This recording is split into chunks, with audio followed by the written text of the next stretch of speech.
This is it! The final character for Bleach Rebirth of Souls at launch. It is another Ichigo, and it is the only character that you unlock by playing story mode. Now, this is not an Echo character, this is not a skin as I initially spoke. It is a brand new character with a fully unique moveset, and this is my first time watching it. Let's get into it, baby. Let's go. Abrupt throw. Bro has a cinematic throw. Let's go. We got a spiritual pressure move. We're going to break all this down. We're going to have an good old-fashioned reaction and breakdown. What is man doing? We're showing keycon moves? You can tell that this is not only a unique character, it's very different. This is the final Getsuga Tensho. Final Getsuga Tensho is cinematic, keycon move only. Conclusion, there is no awakening. Wait, what? That sounds unique. That sounds sick. Let's break it down. Yes, because this is the last character, I thought we should do an old school reaction character breakdown, and then we'll also look at some new gameplay because this is it. This is the final Bleach video on this channel before release. Next time you see me talking about this game, it will be after playing it. I do hope there is an alternate way to unlock this character other than just story mode, because many players only care about the online side of this game, and this game has a very, very long story mode. I mean, there is also a tournament a week after launch, so if players want to run this character, they might be cooked. It's not uncommon for fighting games to just include like a paid early unlock option though. Hope that's the case here. But let's take a look at his signature move, Abrupt Throw. An unguardable attack that cleaves forward while spinning. Upon hitting, it performs a follow-up attack that knocks the opponent to the ground from above. So the activation is this horizontal slash that is unblockable, and then the rest is cinematic. You can tell it's unblockable by the little flash that happens right before the move. You see that red flash? That seems to be the game's universal way of telling you, you cannot block this, you better run away. Also, it's his signature move. This is a free, unblockable move. I don't know, that sounds very powerful. Spiritual Pressure 1. Gargantuan Spiritual Pressure. With his left hand ready, he instantly moves behind the opponent and slashes them when he receives their attack. So it's a ranged counter. Not too different from Zaloporo's, actually. We're going to take a look at his gameplay in a second, but a ranged counter that works from anywhere. It's not the first time we've seen it. Then we have his unique stuff. So he has no awakening. So instead of showing an awakening or other moves, they chose to just show the keycon moves. So keycon moves are what happens when you destroy an opponent's reishi or health bar, and that's how you take their stocks. And apparently, you just do it 3 times, and you finish them, no matter what. Now, most of the gameplay we've seen so far, it takes 3 KOs, so it takes depleting the health bar 3 times for you to actually win a match. That's not mandatory, that it doesn't have to go that way, but the general rule has been 3 KOs equals win. That's just how the math has worked out so far. The first and second keycon moves do not destroy the Komamura, but he can win by hitting the third keycon move. The performance of each skill increases with the number of hits. So even though he doesn't have an awakening, he is getting stronger after landing each keycon move. That said, Ichigo has to mandatory land 3 of them. I think it's actually cool that we're getting this unique of a character before we take a look at gameplay, because we're about to see some characters that are able to revive, and maybe this is like a direct counterplay to them. You don't get to come back from the final Getsuga Tensho. Now, Bandai has released 5 different gameplay videos. They said they were only doing 4, but turns out they just released one, which was Komamura versus Fong. I have not watched this one yet. This is my first time watching and reacting. I have watched all the other ones, so we're going to react to this one in full and learn about Komamura's playstyle mainly. Fong is probably the CPU here, so I'm not expecting we learn a great deal from her. I'm not expecting to see the insta-kill move, unfortunately. But we at least will learn something about Komamura. For the other gameplay, though, the other 4 videos that they have done already last week, there are full reactions over on the second channel if you want to watch them. I'm going to stick to like the main moments and the moments that have taught us something for those gameplay. But for this one specifically, I haven't seen it yet, and I thought I'd share that this reaction with you guys. Extend the combo with using the yellow reverse, but then drop the combo anyway. By the way, Anken. Fong has an Anken meter. It maxes out at 8, so she has 8 knives she can throw out. She just threw 2 at once. Once that reaches 0, she has to press the button again to reload, so she gets the knives back. It's a very powerful projectile from the looks of it. Like, that thing is fast. She's gonna activate reverse. Oh, but the range is actually pretty short. That was Komamura's signature move right there. My throat is going. Hang on. Pretty basic combo. 1, 2, 3 into Hakugeki. I'm liking Fong's attacks a lot. It's super, super flashy. Then again, Komamura is also what you would expect. Damn, that slash though. This is him prepping his signature move. He has to activate it before he has it available. And now, wherever Fong is, he can just hit that button and track her.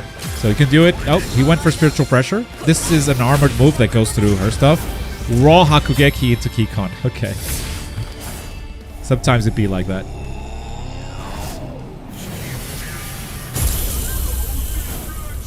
And we get a stage transition. We go up to, yeah, we go up to the, what's it called?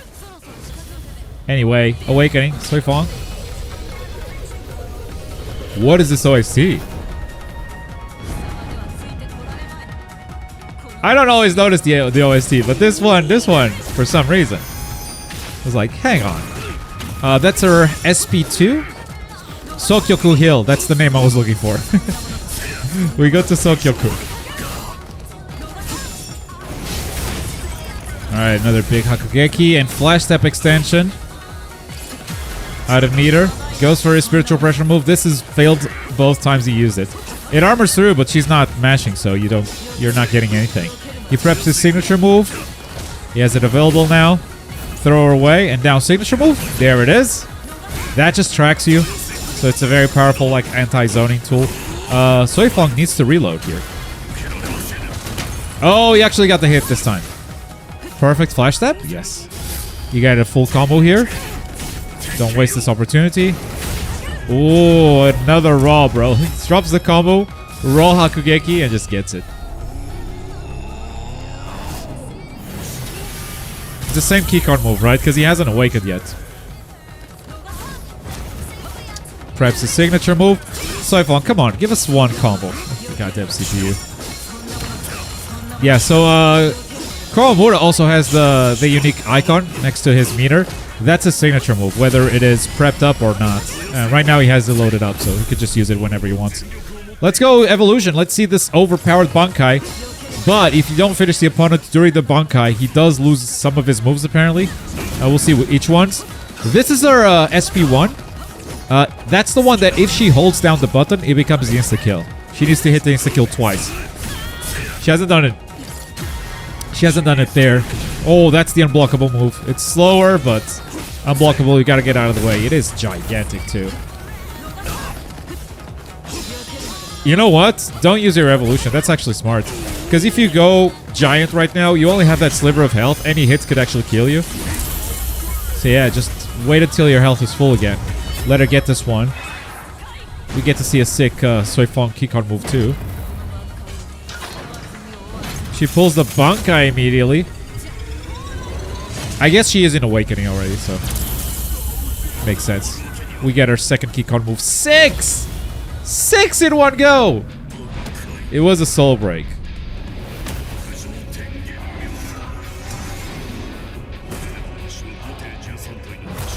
Alright, show me the power now. And how long does this last? That's a big question, too. You can die in one keycard move. Oh, he just has super armor. That's great. She just attacked him. He wasn't even moving. He wasn't even attacked. What do? You just run away? Alright, good blocks. And now what? Soul break. She's dead. Alright, we did not learn how to counter this thing. Because he's just super armored through everything. We're going to have to do some experimentation. But maybe the solution is just run away until this runs out. That will be annoying. Because then it's just like run away the game. But there it is. Komamura. Another very unique character.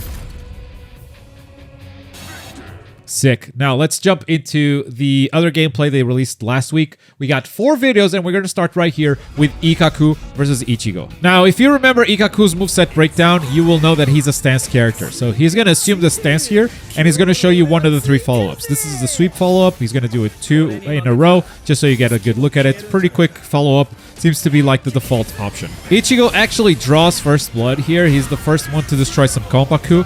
And we have seen this keycard move animation. The reason why I bring this up is because we get that stage transition that you guys just saw with Komamura. So yes, the courtyard does transition into Sokyoku Hill. Now, we have the other follow-up option here from Ikkaku. He does the sweep right there, but then he does the second one, which is the rush. It has a lot more range, as you can see, but it also seems very vulnerable to stuff like sidesteps, because it is a lot more straightforward. And from there, we go into his first kick-on move animation. Alright, we have seen 2 of his follow-ups from the stance. All that's left is the third follow-up, which is the counter-attack. If you get attacked like Ichigo does here, you're gonna get sliced up. And those are the 3 follow-up options from his stance move. Let's fast forward a bit and let's see Ikkaku's Bankai, which gives him access to a brand new gauge. Now, before he activates Bankai, he actually uses a spiritual pressure move that triggers another bar down there, but let's watch this animation. That meter will still be there after the animation is done. Now, this Bankai gives Ikkaku a brand new gauge that increases over time as he takes or deals damage, and that is going to buff his damage output. There's another blue bar right next to it. That is a move that he used for meter, for Reiatsu, that buffs his stance moves. So while that bar is there, his stance moves are buffed. It doesn't last for a very long time. And in fact, he doesn't even get to use it much because he just destroys Ichigo and goes for his next kick-on move. Of course, the spin to win had to be a part of his moveset. And right here, we see the rush follow-up to his stance.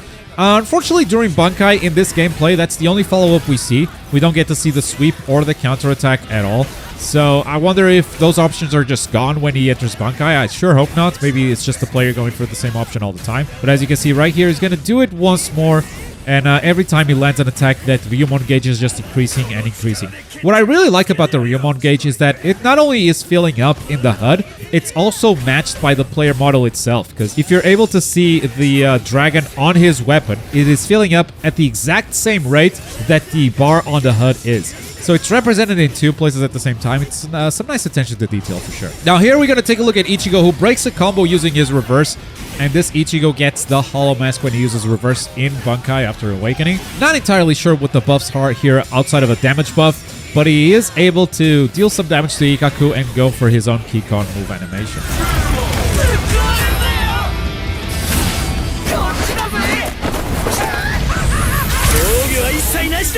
By the way, I haven't played the game yet. I know a lot of people believe that I have a code and I'm playing the game right now in the background. I am not. Bandai is not doing review codes for this game at all, which actually is something that concerns me. Usually when publishers don't do review codes, they are not very confident about their product, and I'm not sure why, because this has been looking fantastic so far. But I guess we'll find out why they are so afraid to let players enjoy it. There are some people out there that did get an early copy, but those were not review codes. Those were, let's just say, some less legal means. But yeah, as far as I know, Bandai is not doing review codes for content creators or press at all. They're not letting anyone play this early. Well, and as expected, player 1 wins because these gameplay showcases are mostly a player versus CPU. And here's Ikkaku's final kick-on move. Next, we had Kenpachi versus Tosen. I love Yachiru in Kenpachi's back right there. I believe that's the only time we see her. But they're keeping a lot of these fights canon, which I do appreciate. Despite Kenpachi being the character that I want to main first in this game, we actually learned a lot more about Tosen here. Because Kenpachi is a little bit more straightforward of a character, so there was a lot of mystery to what Kenpachi can do. So first of all, I want to highlight this moment. This is the first time we get a good look at Tosen's SP2. I believe that if you perform this correctly, you even get to throw the projectiles as you retreat back. This move is a lot better if you do it during his Bankai, because you can retreat back to darkness, and in fact, I think we're going to get to see that. Now we have a failed taunt here from Kenpachi, and that is going to get him punished as Tosen is going to launch his own kick-on move.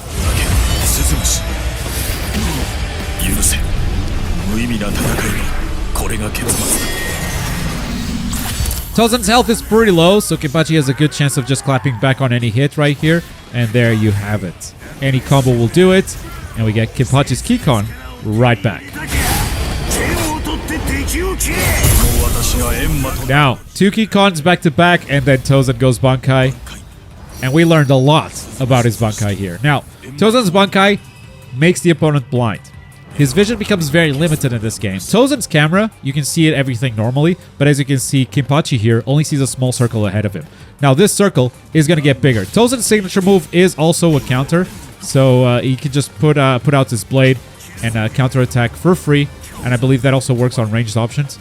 So it might even be a better counter than Ichigo, but you know, Ichigo has a free and blockable, so everyone has their own strengths, I guess. But yes, Tosen takes Kenpachi's vision away. That circle is going to get bigger over time. We're going to get to see it go really big. Tosen has a way to refresh that radius, and that is to take some Koppaku away from Kenpachi, but that health bar is looking too full, and he's about to go into Awakening as well. So refreshing that just became a lot harder here. We're going to jump forward to this moment. As promised, here is Tosen's SP2, slashes up Kenpachi, jumps back into the shadows. That just looks really cool. But because your attacks and your dashes are tracking the opponent, you never really lose sight of their direction. You don't know how far they are, and you don't know what Tosen is doing because he's invisible, but you still know the general direction there he's coming from. So it's not like the game becomes unplayable just because you've lost vision. In fact, Kenpachi is able to find the hits, is able to combo, and land another Kikon move before Tosen is able to deplete that health bar.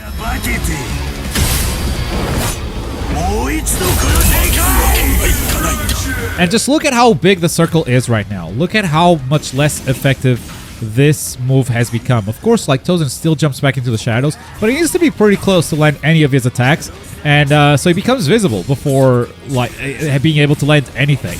So he really needs this reset. He's gonna land this combo, do his Kikon move, and now, because he's destroying some Koppaku, he is gonna go back to that small circle. And just like that, he becomes much stronger. He might actually be able to bring this back if he was a real player. He's about, however, and he's going up against the player Kenpachi, who was kind enough to show us his SP2. Look at how cool this move is. He's holding it down. He can hold it down for a bigger impact, but that dash is so quick, and the damage is devastating. And much like the last game, we're gonna end this with a raw Hakugeki into Kikon move. GG's.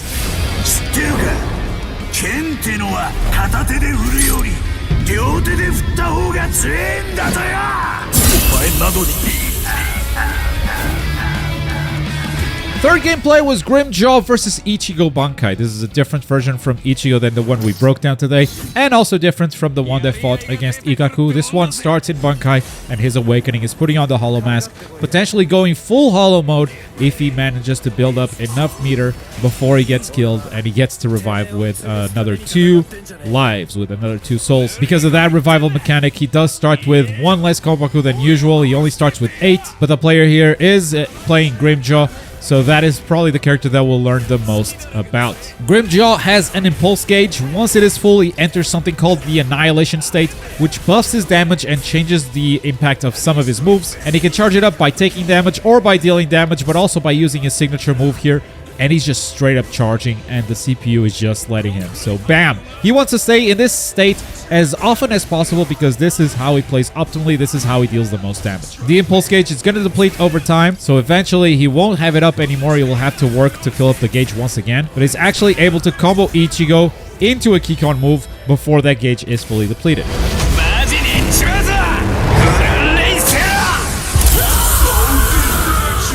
Now, filling up the gauge is not the only way that Grimmjow can enter his Annihilation state. If he has any spiritual pressure meter, he can actually just use his SP2 to instantly enter that state without having to fill up the impulse gauge at all. And that's what he does right here, 100 spiritual pressure in exchange for going instantly into Annihilation mode. Land a couple of combos, absolutely decimate Ichigo's health bar, and you have built enough Awakening bar to go into Pantera.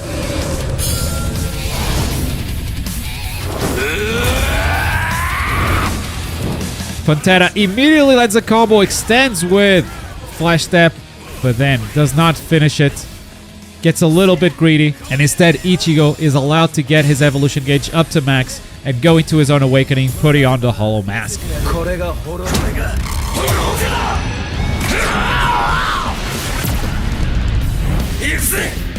Now with that Hollow Mask, he's going to be the one to find a hit on Grimmjow and land his own Kikon move.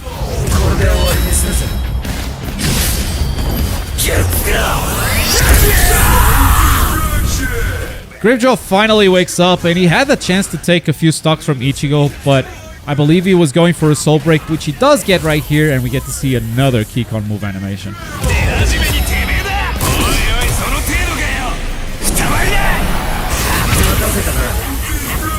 Even with Pantera, by the way, he still has the impulse gauge. He's still working to activate that annihilation mode. But instead of spending the meter for that, we are actually going to see his other spiritual pressure move here. We're going to see his SP1, which according to the description, if you are in annihilation mode, this move is enhanced. But in this case, it seems to be a quick 1-2 hits. It still deals good damage, but perhaps save that for when you're in annihilation mode so you can get more out of it. Grimmjow finally finds the hit, takes down Ichigo. Final Keycon move. He only has 2 stocks left, so this will for sure end the battle.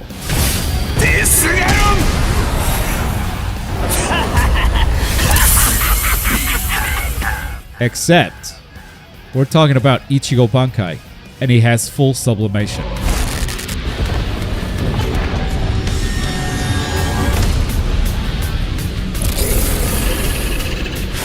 So the full hollow is out. Ichigo is revived with another 2 stocks to his name. One final chance to fight back. He lands a hit, he gets the soul break, and here comes a big destructive Keycon move.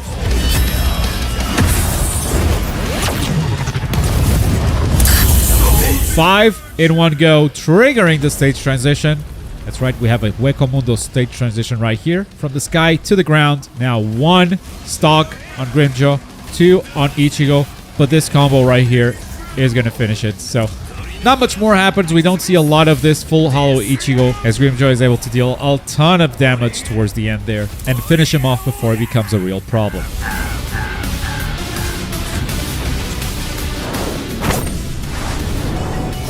Hit him with a JoJo pose. Next, we're going to go into Szayel versus Mayuri. Battle of the Tongue Weirdos. There's a lot to break down before we even get to the specific moments. We have a lot of meters on stage right now. So, first of all, Szayel starts with only 5 stocks. He's able to revive twice depending on how much he fills up his bars down there. Now, he has 2 meters. One is a target with a number. You can see it's at 4 right now. We're going to call that the analysis gauge. And then he has another meter next to it, which is at 0. That is the understanding level. Szayel is able to plant spirit bugs with many different moves, including his unblockable move, this combo finisher that he keeps doing. A ton of his moves are able to plant spirit bugs, including this counterattack, which is his spiritual pressure move 1. He can counter projectiles even, and he will immediately plant some bugs on you. Now, the more bugs you plant, the more your analysis gauge goes up. But your understanding level only goes up once you collect those bugs that you have planted on Mayuri. Mayuri, on the other hand, has a poison gauge that only goes up if you hit the opponent with toxic bubbles. Unfortunately, doesn't seem to actually do poison damage. It's just a damage buff, which I guess it's fine. My only problem with it is that it's called poison, but doesn't have a poison effect. Szayel is able to land the first Keycon move, taking 2 stocks away from Mayuri. His analysis gauge is at 40, so looking pretty high. And he's looking to plant another one with this counterattack, but that does not counter grabs Mayuri immediately, denying that. Szayel claps back with his own signature move, which is how he collects those bugs. So collecting a lot of the bugs there, not all of them, but enough to get that meter going. Still understanding level at 0. You need to fill up the bar a little bit more to get to understanding level 1, 2, and then level 3 is the maximum. But you don't get to do that before Mayuri activates his Bankai. Now, Shogi Jizo is going to stop the poison meter from going back down and just building up passively, which means Mayuri is just going to get more and more damage as the fight goes on. But first, it's time for Szayel's awakening.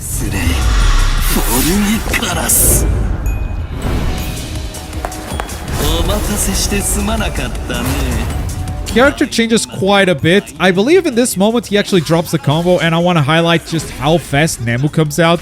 That move seems crazy. Mayuri could actually be a problem character, even though it doesn't look like much because this is the CPU playing right now.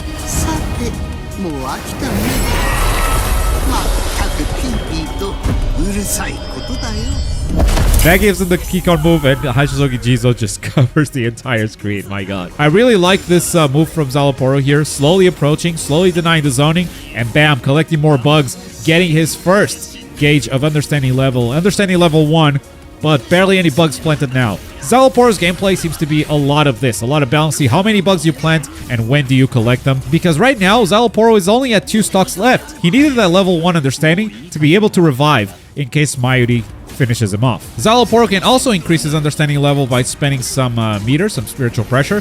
That's his SP2 actually. He's going to use it right here, and you'll see just that bar going up without him collecting any bugs at all. That said, Mayuri is able to land the hit, and he's able to get the kill. The keycard move lands here. Final keycard move. Down goes Szayel. But because he has used his awakening, and he has a level 1 understanding level, he's going to get revived.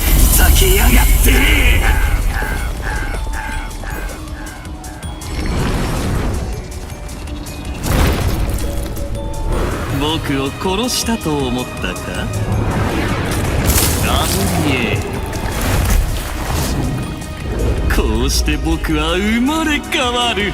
Szayel is able to do this twice. Now, I'm not sure how much understanding level does he need to do it the second time. Maybe he needs level 2 or level 3 understanding. So the fight definitely isn't over. Mayuri could finish him off right here if he doesn't build it anymore. That said, Szayel is getting the best of him. And it's actually going to land one of the best kick-on moves that I have seen in this game yet.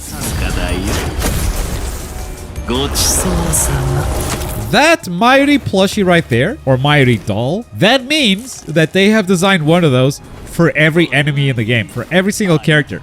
And every DLC they add in the future, they're going to have to design another one specifically because of that kick-on move. And I'm a big fan of stuff like this. In case you were curious, yes, Szayel does get level 3 understanding eventually, but Mayuri is not able to finish him off, so he's not going to get the second revival. Instead, Szayel just absolutely stomps him from here on out and finishes Mayuri off with the same kick-on move that we have just seen. And that, folks, is going to do it for today's video and for the Bleach pre-release coverage. As soon as I get the game, you're going to get to see daily videos on the channel all the way up to the review. I'm hearing some crazy numbers regarding the story that is like 20 hours or 40 hours long, so please do not expect a review at launch because it's going to take me a while to get through that. But while I am working on the review, I do intend to bring you online matches, online gameplay, and my own thoughts on each character that I'm looking forward to trying out. And don't forget that March 29, we have our first big PlayStation tournament. I'm hosting the European version. Keon is hosting the North American version. So if you are on PlayStation, the links to sign up are down below. And for more Rebirth of Souls, check out this video right here. Thanks for watching. Bye.